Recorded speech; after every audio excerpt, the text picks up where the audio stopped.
welcome back to the Leicester City Women's Wrap-Up Show. Another special episode. It's been a while since we've recorded, but of course the transfer window's here, so we had to hop onto it. James is with me as always. James, how are you? Yeah, not bad. Did you have a nice Christmas and New Year? I did. COVID aside, it was good. Santa came. All the candy came. It was pretty good. But we have a really special guest with us today, Emma Sanders, the transfer expert, the women's football expert, the expert in general is with us. How are you today, Emma? Wow, what an introduction. Thank you. Yeah, I feel like there's a lot of pressure now to live up to that. But yeah, no, I'm good. Thank you. It's nice to be on. Thank you for having me on. So yeah, hope both had a good Christmas. Sounds good. Sounds like you had a good Christmas apart from COVID, but yes, here we are. I mean, you were on the show previously. You and James spoke, and I know a lot of people really love that. So I know a lot of people are going to be really happy to see you back. So thank you for coming back. No, thank you. Thank you. So, of course, as I mentioned, you're the transfer expert, and it's the transfer window. I know everyone's been bombarding you online, and we're bombarding you now. We were talking earlier about like how tiring it is and stuff like that, which I completely understand. Even from my point of view, I don't really do much, and even I'm exhausted from it. But of course, we're like wondering about Leicester news and stuff like that. I know you've dropped some stuff, but are there any like key players that we should know about within this window? I think it's going to be very busy. So I think you guys will certainly have a lot to sort of, dig your teeth into and be excited about. But I think the priority is, from what I've heard, is bringing in another goalkeeper, which is, obviously obvious given Kirsty Lavell's injury. She was obviously a key player for you guys before she got injured. So I was actually told originally it was a 35-year-old goalkeeper.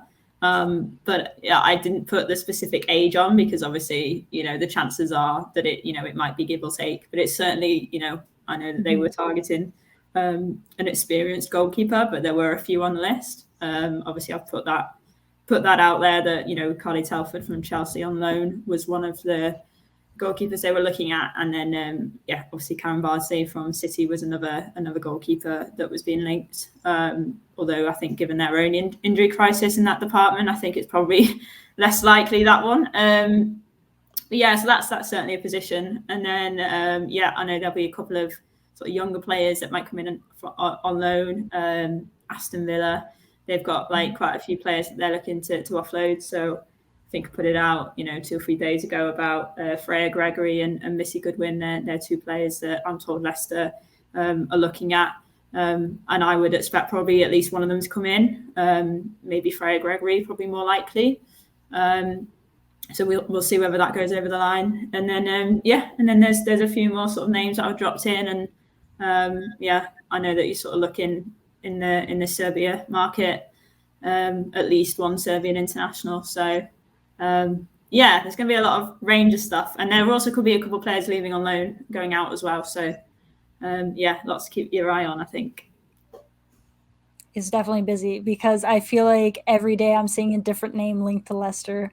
Like we're that club that's just kind of sniffing around everywhere.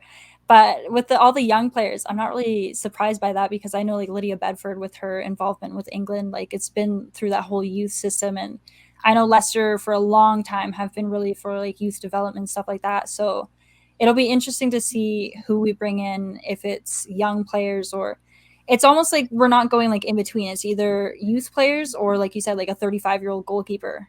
Like, yeah, it's one or the other.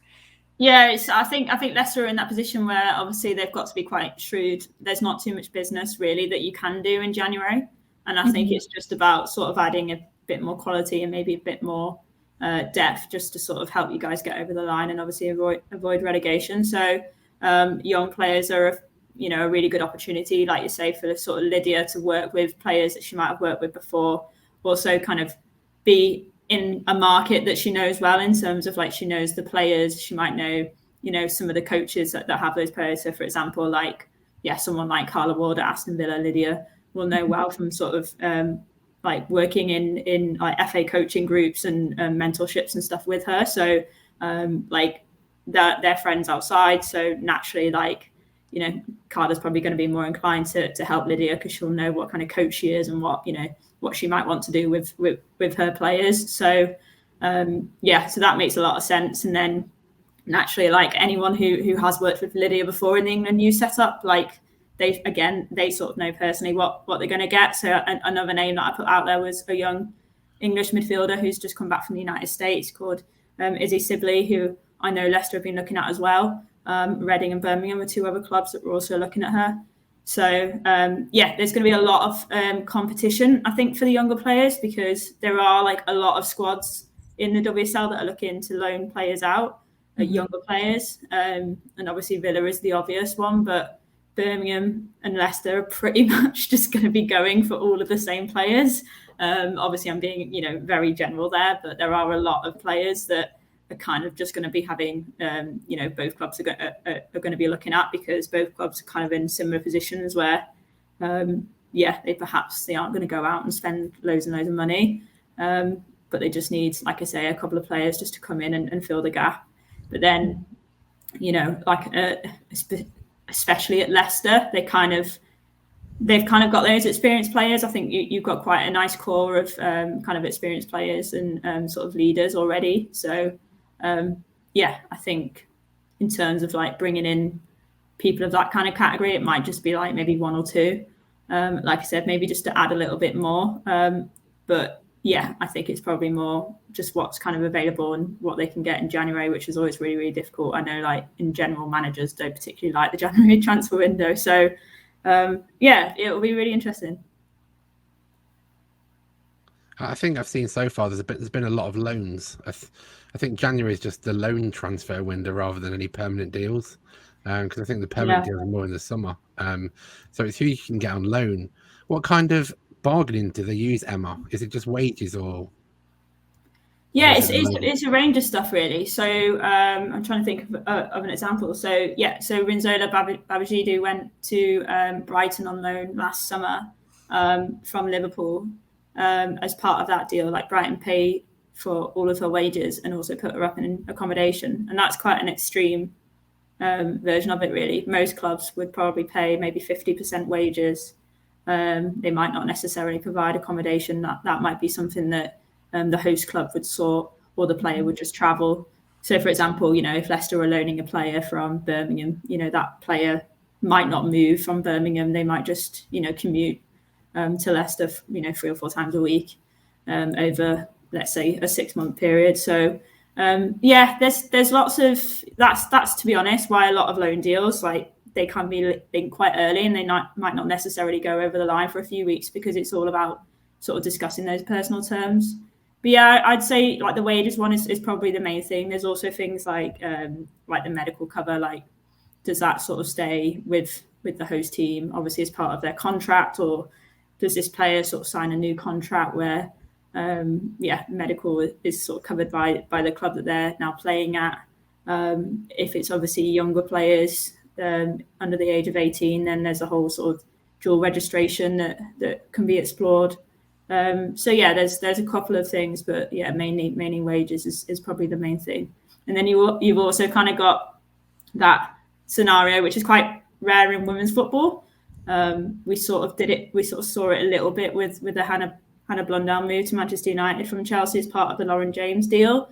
That's sort of, I think that's an area that teams are now starting to look into a little bit more. We see it quite a lot in men's football, where, in terms of a permanent signing, you might get, a loan player and then money as part of the deal. Whereas in women's football, that hasn't really been explored. But I do know that is sort of conversations that are happening a little bit more now in the WSL. I haven't sort of heard of a deal of that kind of ilk going through yet so far in January. But that'll be, again, one that will be interesting to see whether something like that comes about in the next few weeks, because I wouldn't be too surprised. I think one of the big draws for Leicester is also obviously the training facility and the King Power Stadium. Obviously two of the best probably in the WSL. So I think that's a big draw as well, and that can only be good news for us.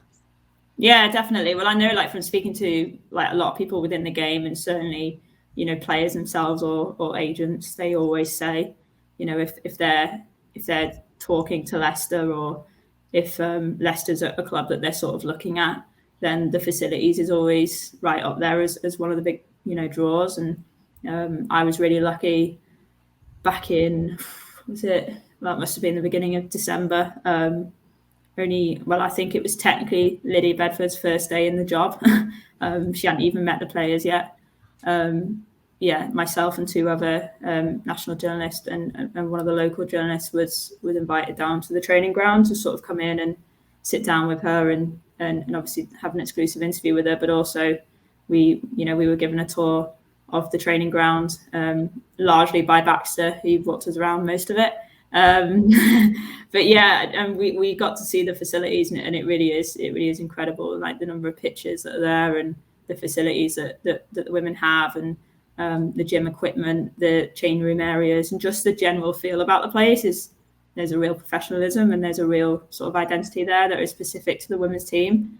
And other than Brighton, I don't know any other club in the WSL that has got, that kind of level of attention really to the facilities. So yeah, I think there's a lot there for anyone coming to Leicester, and I think that's another reason. When Hannah was talking about the kind of the young players, that's another thing which I think is good. Like if you're a club looking to loan out, a couple of your young players, then you want them to have the best facilities and you want them to have the best kind of environment. And yeah, like I say, there aren't really many better out there than Leicester at the moment. So Hannah's going to be so jealous that you've met Baxter.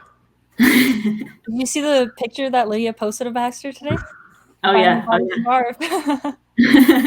Yeah, I was a big fan of that, because I've sort of been questioning her for weeks. I think I've asked her in pretty much every press conference since we met Baxter. I was like, has he got a new scarf yet? Has he got this? Has he got that? So she probably thinks I'm obsessed, and she will be right, because I am absolutely obsessed with Baxter. I think he's adorable.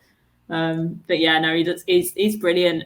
But look, even that in itself, the fact that the club have allowed sort of Lydia to bring in Baxter, and he's sort of part of the training, and he's just sort of allowed to come into the training centre, and it's like so relaxed. I think that sort of says a lot about the environment that she's hoping to create at Leicester. And yeah, it just feels like a really good place to be at the moment. So it'll be a nice destination for a lot of players, I'm sure. I think we have every right to be obsessed with Baxter, because when was the last time we had a dog in the WSL that involved? It's almost like he's like an assistant manager himself. Yeah, like absolutely. Like Brent Hills needs to watch out, because Baxter is the new man in town. Exactly. Baxter's getting all the free stuff, so he's the favorite. Yeah, I wouldn't mind some of that free stuff, to be fair. The dog bowl looked really cool. Did you see the dog bowl? I did, yeah. Yeah, had its own Leicester badge on. I was like, wow, that is... They went all out. Yeah, serious business. So maybe you're not going to bring in, as many players now, because you forked out on all that gear for Baxter. So we'll see. Can't afford it anymore. Yeah, that's it. It'd be interesting to see if like more dogs become like involved with clubs. Like you're gonna have to start your own transfer window for like dogs that get like brought in by clubs. Yeah, you know what? I wouldn't actually mute my Twitter notifications if it was all about dogs. I would quite happily respond to every single tweet. Every single interview we do, we talk about dogs. I love it. So the WSL seems like overall it's a fairly busy window. Like not just for Leicester, like you said, like we're gonna be busy, and with the stuff that I'm being told, I'm like, yeah, it's busy for Leicester, but Aston Villa has been making moves. Who I can't even keep up at this point. Yeah, I guess they just took Anna Patton on loan, which I feel like a lot of people didn't see coming. Some people did see coming. It just seems like it's already like a really interesting window. And today's what, the fifth? Yeah. Yeah. It's gonna be really busy. Birmingham, Leicester, West Ham, Aston Villa, Reading potentially are all going to be very busy. Villa both ways, because as I say, I know that they'll have a hell of a lot of players going out on loan, a lot of young players, but some senior players as well. They obviously like say they brought in Anna Patton, which I think was a really, really good signing. And they are looking at a winger and a forward. That's like their two priorities. So they just basically want attacking players. And it wouldn't surprise me if they maybe bring in one or two others, like Anna, who's sort of a bit younger, who they might come in on loan deals just to sort of strengthen that squad depth. And obviously, as I say, they'll have a lot of players going out, so they might just maybe need one or two just to kind of fill the squad cap a little bit more. Birmingham and yourselves, for obvious reasons, it's just you just want to get over the line and avoid that relegation. So it's just going to be a case of just trying to get in as much quality as you guys possibly can. But Birmingham obviously will be operating on a much smaller budget than yourselves, but because of all the kind of business that you guys did in the summer, I do think the vast majority would probably be loan deals that Leicester look to try and do in January. But yeah, I again, like from day one that we spoke to Lydia, she was already looking at the January window. She knew what her budget was. She was told basically like on the first day what she had to work with. So she's been planning for like sort of the last 5-6 weeks now. So yeah, really interested to see sort of the type of players that she's able to bring in. And then Reading, they've been quite open. Kelly Chambers has been really open about this, that they were struggling financially in the summer, just like as the entire club, not just the women's team. So obviously they lost a hell of a lot of players, particularly in midfield, like some really, really important players. Obviously, like they brought a couple of players in, people like Natasha Dowie, who was probably one of the more expensive players in terms of wages. So she was kind of like one of their bigger names in the summer. So they'll definitely be looking to try and add a few more now in January, now that they're a little bit more stable. And I actually think they've done a really good job so far, Reading have. So I think they'll certainly be trying to close the gap a little bit on those kind of teams around them. So the likes of Villa, the likes of West Ham, maybe even if they can get up there and sort of be near Brighton a little bit more. And then West Ham. Yeah, West Ham are very... I think West Ham are the team to watch out for in January, because I know that they have money behind them. They have backing. Ollie Harder has been looking at targets for several months, and I know he's looking quite heavily in the European market. If they get their preferred targets, then the club will be willing to spend money. So I think that will be exciting. I think West Ham could do some really serious business. But like I say, I think it sort of depends on whether or not they get their kind of preferred targets, really.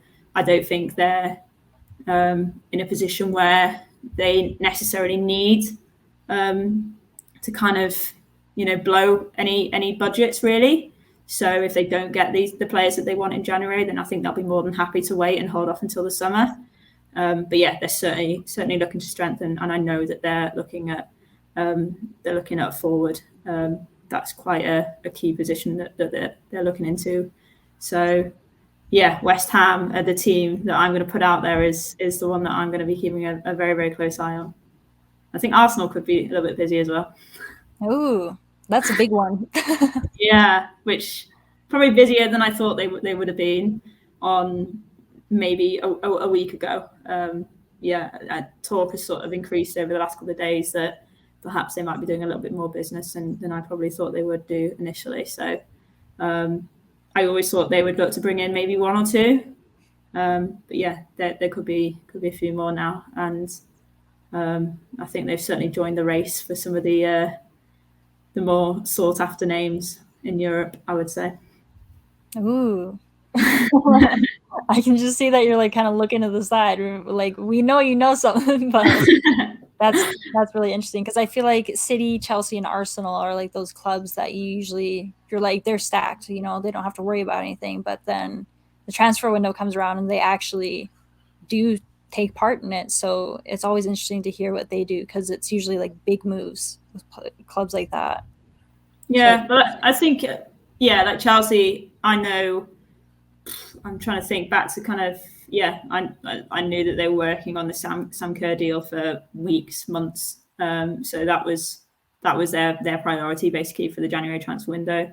They've obviously brought in a young defender to sort of help in that department as well. That's something that, again, Emma Hayes has been very open, the fact that they just couldn't find a fullback in the summer. But again, they're a club that at any point can jump in and basically, come in and get a big player. So that's sort of what I who've been told that they're probably more likely to do. They will obviously have a few names of players that they're sort of looking at and keeping an eye on, but they do tend to do a lot of their big business in the summer. But yeah, as I say, that's they're a club that will always be there kind of on the sidelines, and it wouldn't surprise me if they jump in and brought in a big player this window. But then at the same time, I'm not expecting them to, if that makes sense.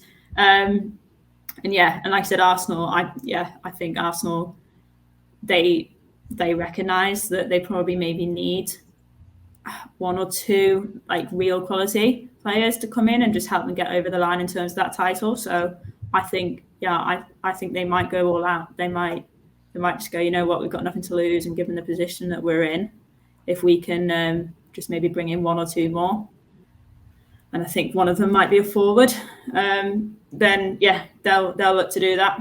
And then City is a very interesting one, because ordinarily, because of like the summer that they had, I don't think they probably would have been too active in January, and actually they probably would have looked to have maybe got a few of their younger players out on loan. And I've reported that Janine Becky's getting interest from America. Do I think she'll go? Probably not in January. Do I think she'll go in the summer? Yes. But I think that's one to keep an eye on. I obviously reported in the summer just gone that Jess Part was a player that was basically pretty much on her way to Leicester on loan, and then because of their injury crisis, that sort of got axed. So I think again, like, she would have been a player that they probably would have looked to have maybe moved on again in January, but they just can't really afford to lose any players. So I don't think there'll be too many leaving City, and I do think that they're going to have to buy, because they just need some players in. And I think they need a goalkeeper desperately. So I think City could be busier than they probably would have been ordinarily, just because of the injuries. And that's something I kind of wanted to ask, because if we're looking at Bardsley and we're looking at Telford, are Chelsea and City going to be looking at goalkeepers as well to kind of replace those loans, or are they going to be looking more at bringing like youth players up for like a bit of a third choice?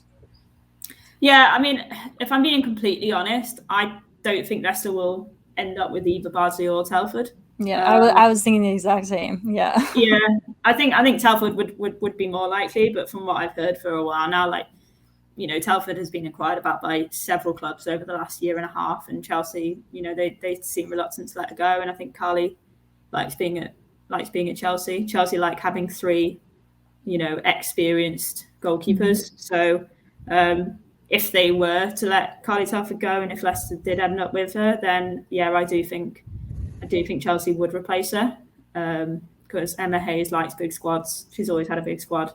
And I think she would, I don't think she'd feel comfortable only having two goalkeepers. And especially, the fact that like she'd kind of have one that's quite young. So I think she probably would want another experienced goalkeeper. City, again, I think if they, no matter what, like I say, I think they'll be looking to bring in a goalkeeper anyway. So certainly if they lost one, and I think it would be more Karen Bardsley's decision, personally. I think if she did leave in January, like I say, I don't think she will. I don't think she's been helped by her recent injuries as well. I think if she was fully fit, it maybe would be a bit more interesting, because obviously she went out on loan before last summer to essentially fight for her place to get into the Olympics, which she did, and then obviously picked up the injury, and then she's signed a new contract at City and kind of never really then, has been able to get back inside because of her injury. So I think, her career is obviously coming towards, the back end a little bit. So I think ordinarily, if she'd been fit, it might have been a bit more of an interesting window for her. But I don't think she'll be going anywhere in January. So like those two particularly, I just can't see happening.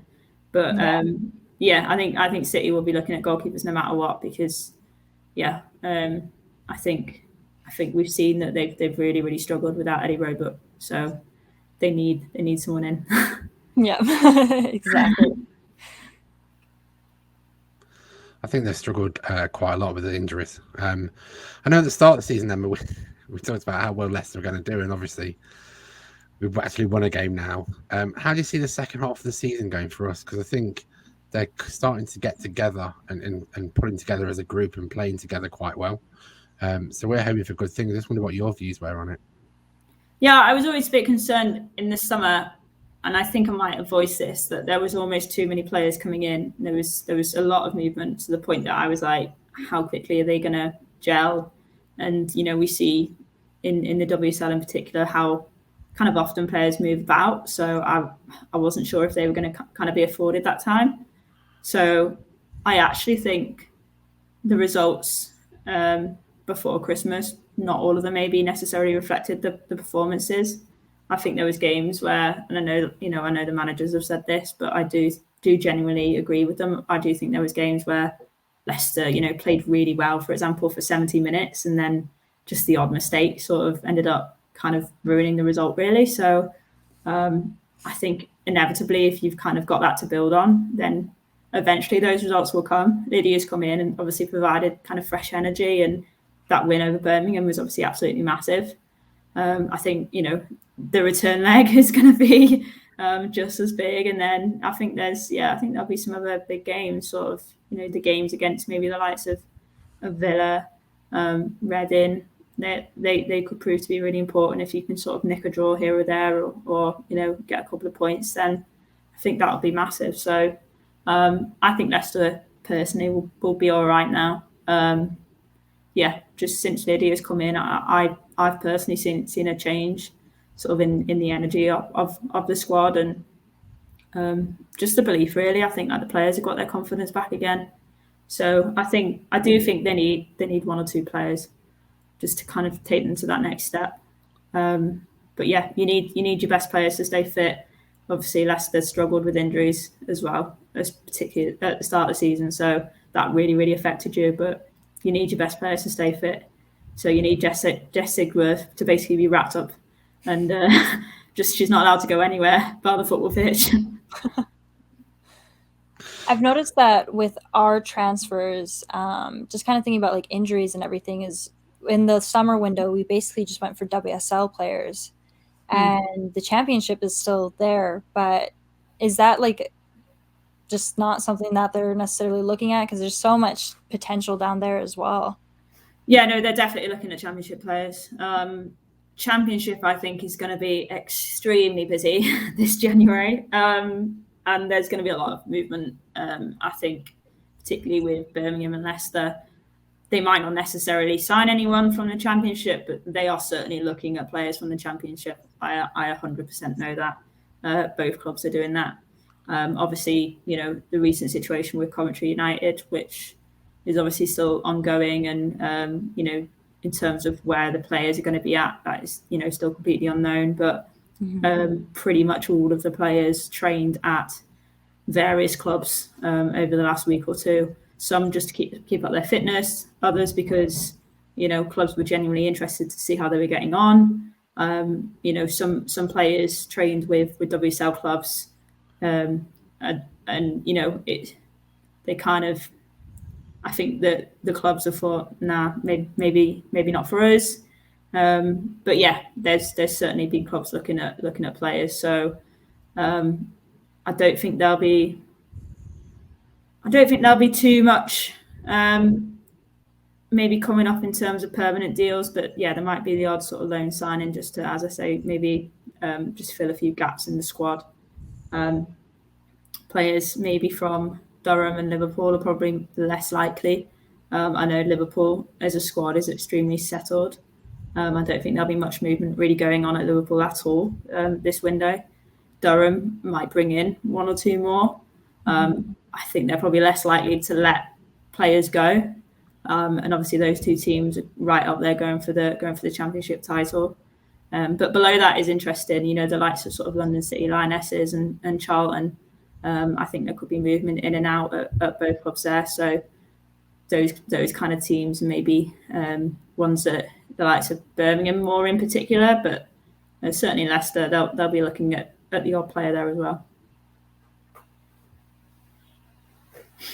I mean, I'd take it. There's some really good potential down in the Championship. So I think there's a lot of players that kind of fly under the radar down there, so it'd be really interesting to see what could happen. And obviously the Cov situation is like incredibly heartbreaking, but there's like progression happening with that. But at this point, it's like kind of confusing with whether it happens or not. Yeah, basically, like they have someone in to take over. So the club basically would have gone into liquidation yesterday, so the 4th of January. So by midnight on the 4th of January, they had to have come up with an agreement. So there's a verbal agreement basically for a takeover. So obviously it's just a case of sorting out the paperwork. But then it gets more complicated because there still will be ramifications off the back of that, because like the FA have to step in, legally, because there was a contract signed as part of the sort of license agreement, which obviously wasn't met over a certain period. So there will be ramifications to that. So there still could be, points deductions, or there still could be fines, or I don't know, whatever it might be. So in terms of player contracts, they were obviously like terminated immediately. So how they go about sort of setting up new contracts or discussing wages, it's going to be really interesting. Does this new takeover mean that they go straight back into full time? I get the impression that's probably what it is going to be like, but there's obviously levels to that full time. My understanding was basically, put it this way: there's certain clubs in the Championship whose players are like in terms of the part-time clubs, players and like salaries might be 7k, 8k, and Coventry sort of went from that to then paying players full-time on 30k salaries. So it was such a big jump, and with the new takeover, there might just have to be a bit of a middle ground there. So obviously some players, perhaps some of the better players, they might have over the last couple of weeks already agreed to join other clubs. They might have even signed for those clubs. That extent of it, I think we won't know until sort of the next few weeks or so. But that's why I think it makes it interesting, because until they kind of sign contracts or until they get clarity over that, I guess those players are still kind of there in the shop window. And clubs like Leicester will know that. So one to keep an eye on. I'm sure plenty of people are sniffing around Cov. Yeah. Plenty of managers, yeah. I mean, they have a lot of great players, so it doesn't surprise me whatsoever. Yeah, and I think it's interesting because probably some of their better players as well are their attackers and their forwards. And pretty much every club in the WSL is after a forward. So, that does also make it quite interesting. But yeah, I don't actually think there'll be too many players now that necessarily leave Coventry, but I do think there will be some. I think in the summer they did quite a lot of business though, didn't they? Yeah, well, they did, because obviously they went full time, so they brought in a lot of players. There was a lot of movement, so so that's why the situation is quite complicated, because I guess players who have only been there for 6 months. I'm not suggesting that any player doesn't want to play for that club or hasn't enjoyed it, but I guess there's not the kind of the question of the longevity. It's not people haven't necessarily moved entire families over yet, because it's only been a couple of months. So the idea of signing for another club, or having made agreements with other clubs already, that certainly won't be unheard of. And if they've actually used this window to impress WSL clubs, you'd be silly, wouldn't you, to sort of turn down any offers that you might have had. So I think there'll certainly be a few players that could leave Cov, but I don't think it'll be as wholesale as obviously it would have been before. Yeah, I think. Are there any rules around it? Because obviously they went into administration, and I know that we saw the Derby County one for the men's, and they got deducted 12 points. Is there kind of any rules around how many points they'll get deducted, or kind of what the FA is going to do, or do they have to try and work out what they are going to do? So this is the kind of thing that like I just don't really have a clue about, and I'm trying to find out. So I kind of made loads of phone calls and worked out what they had to do and what the FA ramifications might be before the takeover came in. And that was, basically the two main ones was scrapping the relegation spot, and then obviously sort of essentially expunging the results that involved Coventry United. So that would have obviously had effects on other teams. But now that the takeovers come in, it's like completely different. So to answer your question, I don't really know. I don't think too many people know. And I think it's such a unique situation. One thing I do know from speaking to people is that while there's obviously examples in the past of things like this happening, which, we can look to and go, okay, well, that looked like a similar situation. This might be what they might do. Every single situation I know will be dealt with separately with the FA. So they will obviously have, internal board meetings. They will have, I guess, a bit of a vote on stuff. There might be external boards that come in and ultimately make the decision. They'll have conversations with the directors, the stakeholders, the new takeover. They'll obviously have to tie up legal agreements in terms of the license. So I guess depending on where all of that then goes, will then change the outcome of kind of what the ramifications are. So to put it simply, I haven't got a clue, James. I don't think anyone does. I tried to look today, but I couldn't find anything on it. It's kind of a bit unknown. But I think that's a problem with kind of it happening before in women's football, and kind of the different levels of finance and sort of license and all that kind of stuff. It is so different to kind of men's football. So it's a difficult one. You seem like you kind of knew more than both James and I, though, with that answer. Like you said, I have no idea, but then you went into this whole explanation and everything. So I think you have a bit of an idea. Well, I sounded intelligent. We'll go with that. It was the confidence. I'm a good blagger. Perfect. Well, I think you covered pretty much like everything that.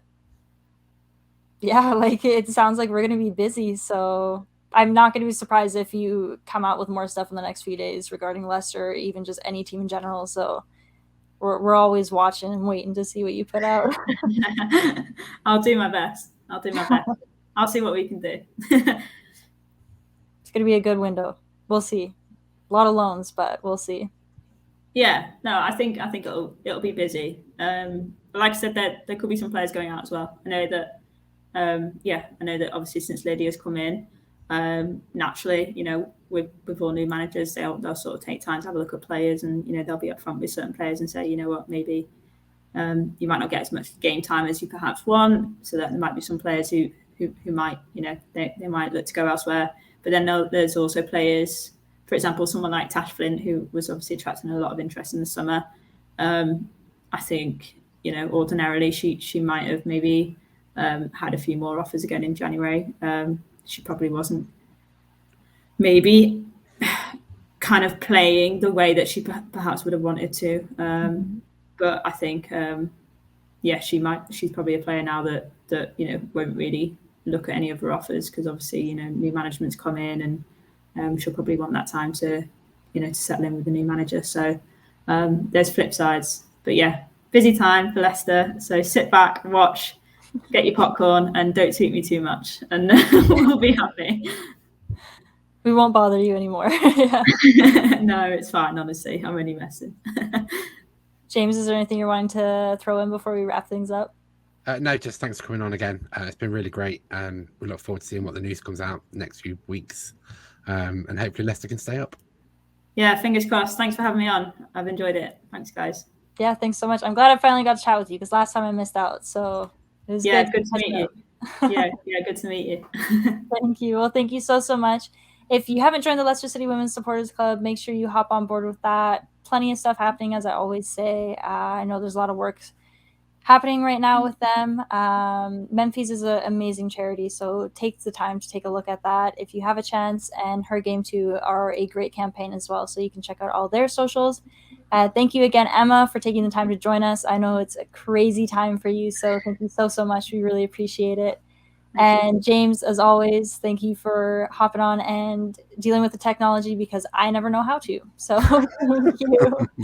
And thank you to everyone who has watched. We'll probably see you guys again soon. We have Reading coming up, which is going to be a really good game. Like Emma said, that could be an opportunity to take a draw or any points. So fingers crossed, hopefully we can get something off of there. But yes, that's on Saturday, I believe. Saturday or Sunday. It's one of those 2 days. Yeah. I believe it's on the 10th, I think. So no, that's a Monday. I don't know. 9th, I think it is. Yeah. So maybe it's a Sunday. Yeah. We'll see. But thank you again, Emma, and thank you to everyone else for watching. We'll see you again soon.